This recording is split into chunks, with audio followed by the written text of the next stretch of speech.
Hi guys, welcome to this video about a quick overview about the market in 2019 about smart fitness bands and smart watches. So I've been in this market for quite many years. I've tried a lot of these fitness bands, smart watches, and almost everything which is around, and I have made my experience good and bad, and I just wanted to let you know how the market looks in 2019, what's available, what's recommended, what's not so recommended.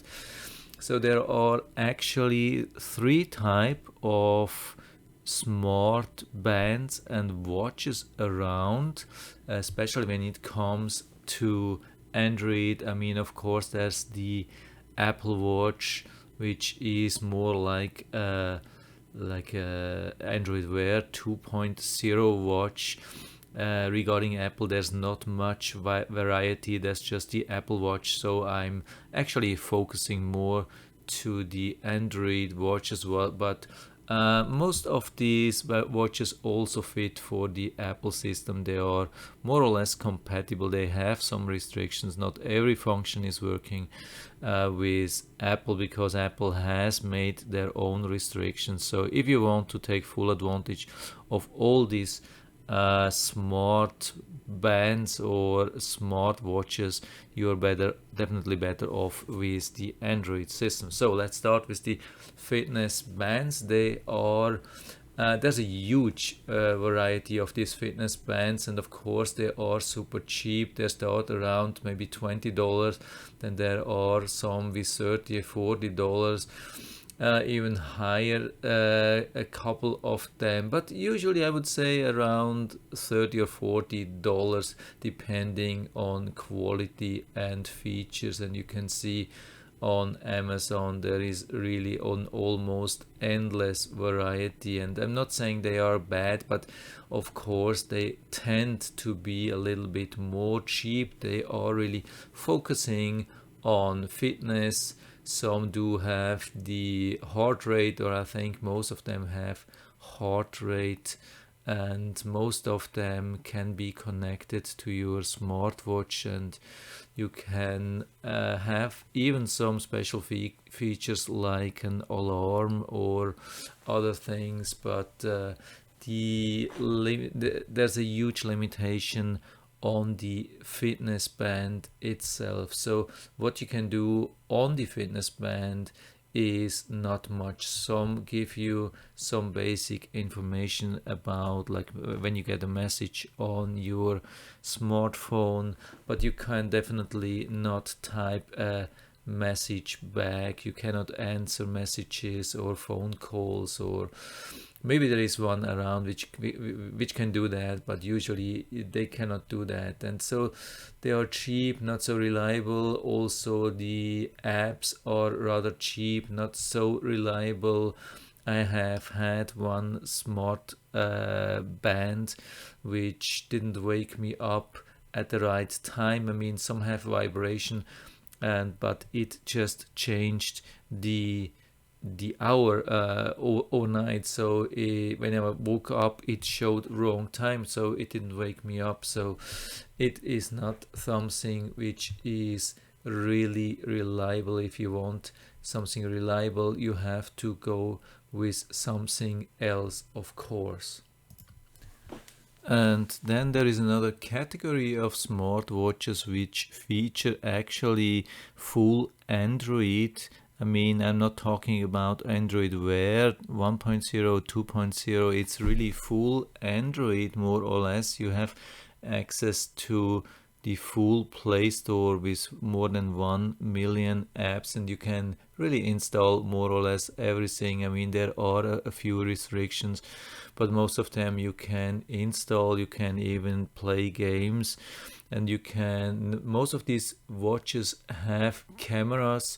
You can make pictures and video, something which none of the main brands like Apple, Samsung, Huawei watches, they don't have this thing.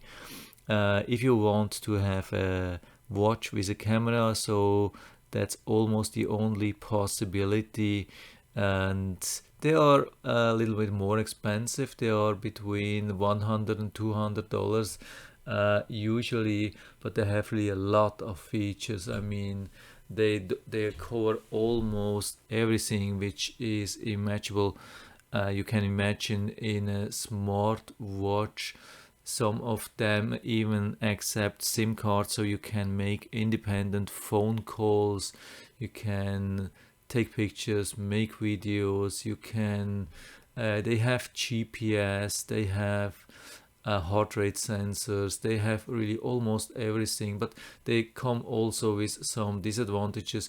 So usually, if you want to use them really heavily, they run out of battery pretty soon.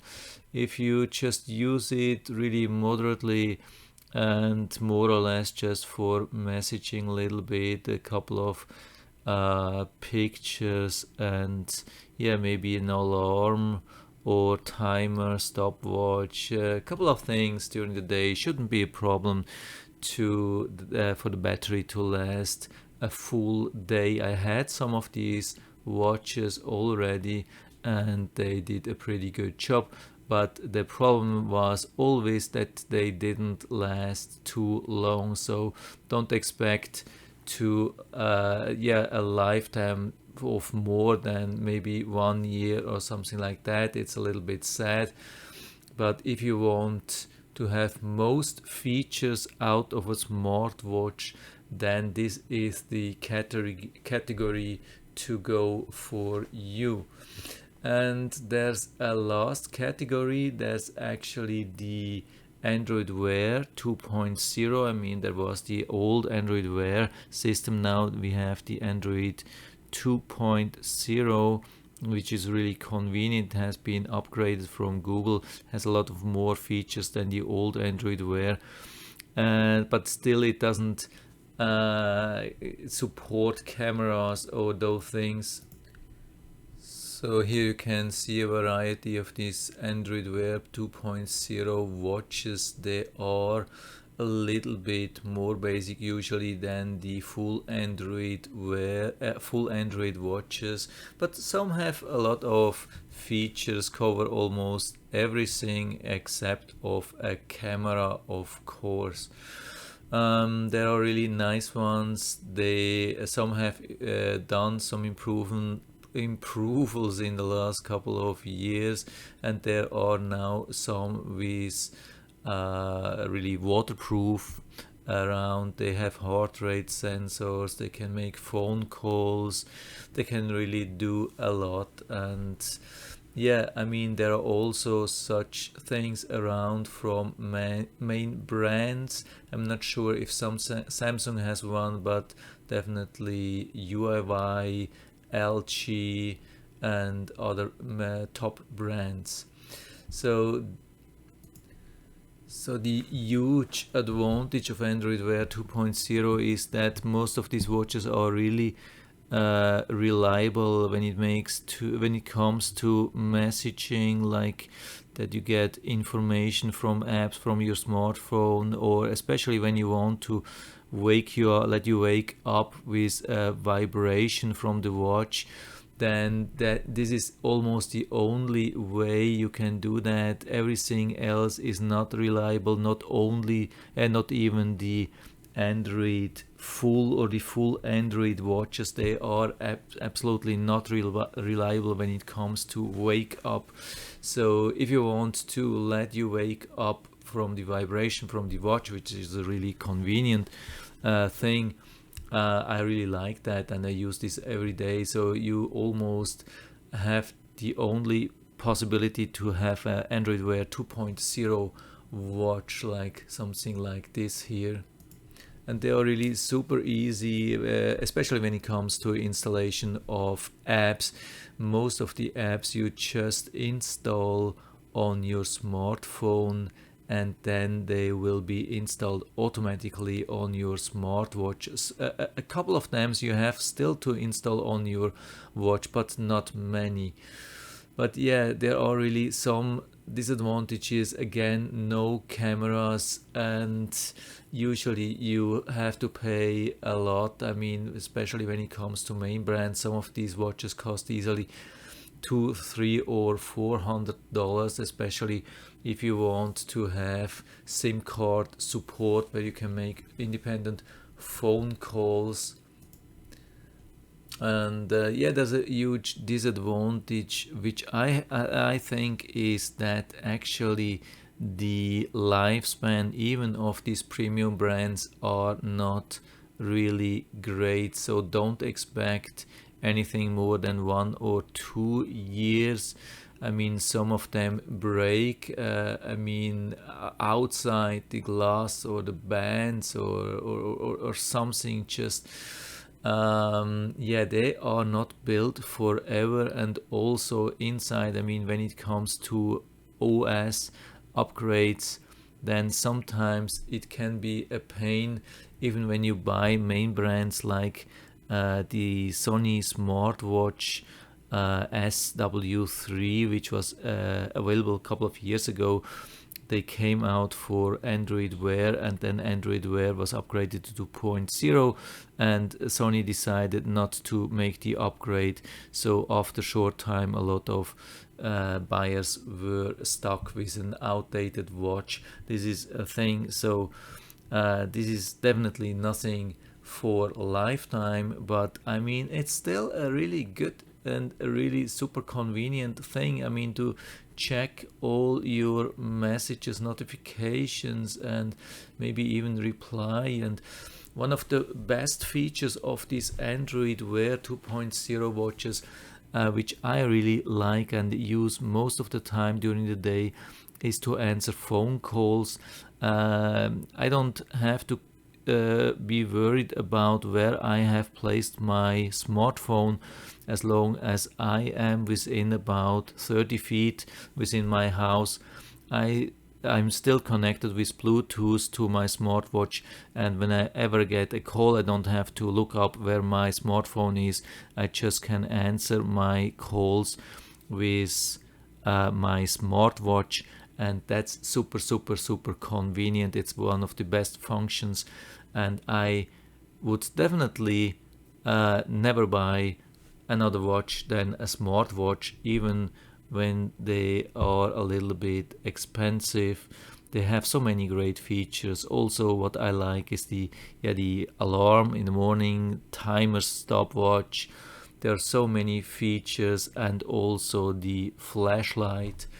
I mean, you can basically use the screen. I mean, they have no LED for flashlight, but they have usually a function. It's built in Android 2.0, where you can turn on the screen on highest settings, and you can use it basically as a flashlight, and it really works during the night. I've been using this so many times. It's absolutely incredible. So I would definitely recommend to go with an Android Wear 2.0 watch. Yeah, here we have the Pebble, was famous for some time. Totally outdated at the moment. No support anymore. Don't buy this. It's totally gone. Yeah. So I would definitely recommend something with Android Wear 2.0, medium price, not too much. I mean, I would definitely not pay $400 or $500, maybe 300 at the very maximum. Definitely not more. So by the way, this is my absolute favorite. If I win in the lottery, I would definitely buy this one. Yeah, really awesome looking, has all the features. By the way, when it comes to features, what I would recommend, definitely what you have to have, there are some things like, yeah, heart rate. I would say it's a nice feature, but usually it's not really accurate. So I would not say if that's a killer if a smartwatch doesn't have heart rate tracking, unless you really want that. and you're going to jogging every day. But what one thing, yeah, which I have actually forgot to tell is NFC payments. So NFC payments, I have only seen these on Android 2.0 watches, not on full Android watches. Maybe it's available, but I've never seen implementation, and definitely not on smart fitness bands. So this is an awesome thing. You can use it to pay. I use it almost every day. Really cool stuff. GPS, yeah, why not? But usually it's connected. You're connected with your smartphone, a smartwatch to your smartphone, and then you can use then it can use the GPS from the smartphone, no problem. Swim proof, I would definitely recommend to buy something which is waterproof, and I mean real waterproof, not IP67 or 68, but really like 100 feet waterproof, something like that. And it definitely has to have a speaker and a microphone in the watch, otherwise you won't be able to make really phone calls. There are some watches which only have a microphone or a speaker, but then you can't make phone calls. So they have to have speaker and microphone.